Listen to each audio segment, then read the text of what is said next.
Types of matrices. तो कुछ special type का मैट्रिक्स होता है, उसको हम देखेंगे। सबसे पहला इसमें है कॉलम मैट्रिक्स। कॉलम मैट्रिक्स, इसका नाम से ही पता चल रहा है, इसमें केवल एक कॉलम होगा और उस कॉलम में जितना भी एलिमेंट्स होगा वो हो सकता है। A matrix is said to be a column matrix if it has only one column. और इसका ऑर्डर हमेशा जो है वो क्या होना चाहिए, m क्रॉस 1, जहाँ पे m जो है वो तो हो गया तुम्हारा नंबर ऑफ रोज, जो कि कितना भी हो सकता है, लेकिन नंबर ऑफ कॉलम यानी n का वैल्यू वो हमेशा 1 होगा। तो इन जनरल हम बोल सकते हैं इस तरह का कॉलम मैट्रिक्स को इस तरह से जो है हम रिप्रेजेंट कर सकते हैं। A इक्वल्स AIJ, जो कि एक जनरल टर्म उसका हो गया या जनरल एंट्री या एलिमेंट हो गया m क्रॉस 1, और इसका ऑर्डर हमेशा इसी फॉर्म में रहेगा, m क्रॉस 1 के फॉर्म में।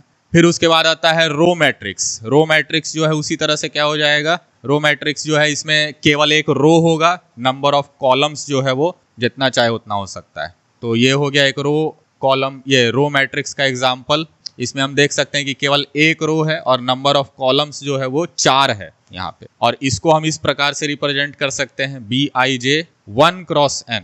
m का value that is number of रोज का वैल्यू हमेशा 1 रहेगा, तो इसका जनरल जो ऑर्डर होगा वो हमेशा 1 क्रॉस n के फॉर्म में होगा। सो ये हो गया कॉलम मैट्रिक्स और रो मैट्रिक्स।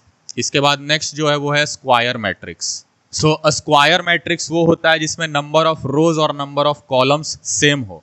जैसे इसमें हम देख सकते हैं इस एग्जाम्पल में 3 रोज भी है और 3 कॉलम्स भी है, तो ये 3x3 का ऑर्डर वाला जो है एक स्क्वायर मैट्रिक्स हो गया। और इसका जो ऑर्डर होगा, ऑर्डर का जनरल फॉर्म हमेशा क्या होगा, m क्रॉस m या n क्रॉस n भी बोल सकते हैं उसको, मतलब कि दोनों नंबर ऑफ रोज और नंबर ऑफ कॉलम्स सेम है, तो इसलिए सेम नंबर से हम उसको रिप्रेजेंट किए हैं। हाँ, अब यहाँ पे छोटा सा जानकारी दिया है कि एक स्क्वायर मैट्रिक्स यदि है तो उस स्क्वायर मैट्रिक्स का जो इस तरह से टॉप लेफ्ट से बॉटम राइट की ओर यदि हम जाते हैं तो जितना एलिमेंट्स होगा वो डायगोनल एलिमेंट्स कहलाएगा, या इस पूरे अरेंजमेंट को यहाँ से यहाँ तक हम बोलेंगे ये डायगोनल है स्क्वायर मैट्रिक्स का। ठीक, ये ध्यान रखना है कि डायगोनल हमेशा स्क्वायर मैट्रिक्स का ही होगा और किसी दूसरे टाइप का मैट्रिक्स का नहीं होगा। तो यहाँ पे डायगोनल हम जो देख रहे हैं इस वाले एग्जाम्पल में, तो इसमें 1, 4 और 6 ये 3 एलिमेंट्स जो है ये डायगोनल का पार्ट है। अब फिर वहीं से आता है डायगोनल मैट्रिक्स।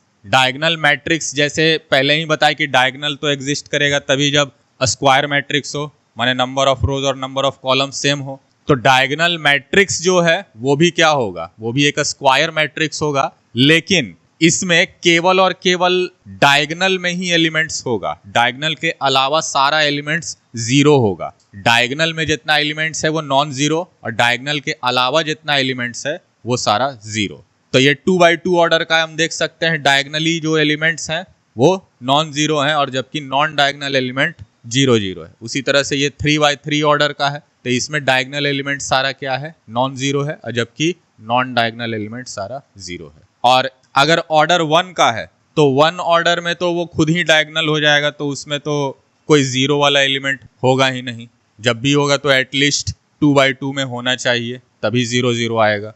इसके बाद नेक्स्ट जो है वो है आता है स्केलर मैट्रिक्स। स्केलर मैट्रिक्स भी एक तरह का क्या होता है, स्क्वायर मैट्रिक्स।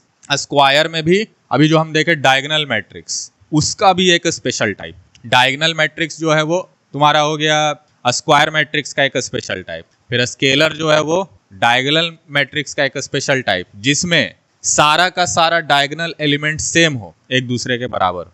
तो जिसमें सारा डायगोनल एलिमेंट्स बराबर हो उनको हम बोलेंगे स्केलर मैट्रिक्स। अब यहाँ पे उसको एक तरह से लिखा है BIJ बराबर 0 when I not equal to J, मतलब कि I और J जब बराबर नहीं है। डायगोनल एलिमेंट्स जब भी होगा वो nth रो और nth कॉलम में ही हमेशा होगा, मतलब उसका नंबर ऑफ रो और नंबर ऑफ कॉलम सेम रहेगा हमेशा। जैसे ये है तो इसका पहला रो और पहला कॉलम में आ रहा है, ये दूसरा रो और दूसरा कॉलम में आ रहा है, तीसरा रो और तीसरा कॉलम में आ रहा है। तो डायगोनल एलिमेंट्स के लिए नंबर ऑफ रो और नंबर ऑफ कॉलम हमेशा सेम रहता है। लेकिन अगर वो सेम ना हो तो हम जानते हैं कोई भी डायगोनल मैट्रिक्स जो होता है उसमें एलिमेंट जो है 0 होता है। डायगोनल एलिमेंट के अलावा बाकी सारा एलिमेंट 0, और वो तब होगा जब I और J बराबर ना हो। और I और J यदि बराबर हो तो उस केस में वो डायगोनल एलिमेंट जो है वो नॉन जीरो होगा, और स्केलर मैट्रिक्स के केस में वो सारा का सारा बराबर होगा एक दूसरे के। तो यहाँ पे हम देख सकते हैं जैसे ये वाला है, ये स्केलर मैट्रिक्स हो गया 1/1 ऑर्डर का, ये 2/2 ऑर्डर का हो गया, -1 सेम है, ये 3/3 ऑर्डर का हो गया, इसमें √3 है। नेक्स्ट है आइडेंटिटी मैट्रिक्स। आइडेंटिटी मैट्रिक्स हम किसको बोलते हैं? ये अब स्केलर मैट्रिक्स का एक स्पेशल टाइप। स्केलर मैट्रिक्स जिसमें सारा एलिमेंट जो है डायगोनल एलिमेंट वो 1 हो। स्केलर मैट्रिक्स में तो सारा डायगोनल एलिमेंट बराबर होता है।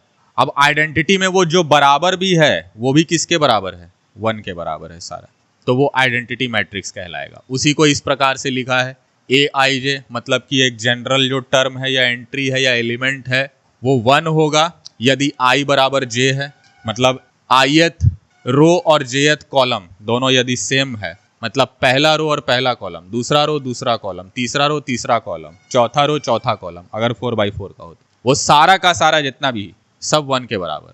और यदि I बराबर J नहीं है, मतलब वो डायगोनल एलिमेंट नहीं है, तो वो 0 के बराबर होगा। तो ये हो गया मेरा आइडेंटिटी मैट्रिक्स। अंत में आता है जीरो मैट्रिक्स। जीरो मैट्रिक्स हम उसको बोलते हैं जिसमें सारा एलिमेंट 0 हो, और इसमें डायगोनल या फिर स्क्वायर मैट्रिक्स होना जरूरी नहीं है। ये किसी भी ऑर्डर का हो सकता है, कितना भी नंबर ऑफ रोज हो सकता है, कितना भी नंबर ऑफ कॉलम्स हो सकता है, और जरूरी नहीं है कि दोनों 0 हो, मतलब दोनों बराबर हो। नंबर ऑफ रोज और नंबर ऑफ कॉलम्स बराबर होना भी जरूरी नहीं है। तो जितना भी मैट्रिक्स जिसका सारा का सारा एलिमेंट 0 हो उसको जीरो मैट्रिक्स या नल मैट्रिक्स बोलेंगे। अब ये जैसे हम देख सकते हैं सारा का सारा एलिमेंट्स कितना भी जो है वो नंबर ऑफ रोज हो सकता है, नंबर ऑफ कॉलम्स हो सकता है, लेकिन सारा 0 होना चाहिए। यही है जीरो मैट्रिक्स। इसके बाद आता है इक्वालिटी ऑफ मैट्रिसेस। दो मैट्रिक्स है, वो दोनों को हम इक्वल बोलेंगे कब? उसके लिए दो कंडीशन है। पहला कंडीशन ये है कि दोनों का ऑर्डर सेम होना चाहिए, मतलब दोनों में नंबर ऑफ रोज और नंबर ऑफ कॉलम्स सेम होना चाहिए। पहला में यदि 3 रोज है तो दूसरा में भी 3 रोज होना चाहिए। पहला में 4 कॉलम है तो दूसरे में भी 4 कॉलम होना चाहिए।